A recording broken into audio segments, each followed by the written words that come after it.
Добрый день, уважаемые жюри и участники чтения. Меня зовут Дорофеев Тускун, мне 6 лет.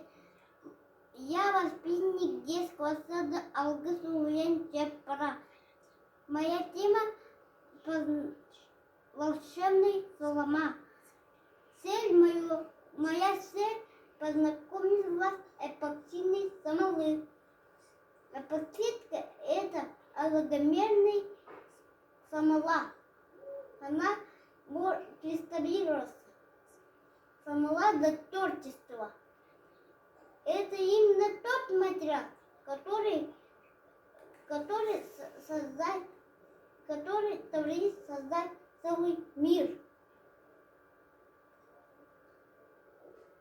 Моя мама увлекается эпоксидной смолой. Ее творчество очень интересное и волшебное. Она создает красивые игрушки и сувениры. Для этого использованы материалы, например, цветы, листья и много другое. Сохраняя этим красоту летних цветов. Эти сувениры мы дарим близким людям, принося им радость. Дорогие дети, уважайте, цените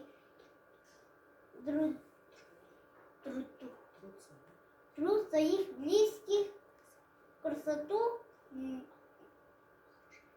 окружающего мира. Спасибо за внимание.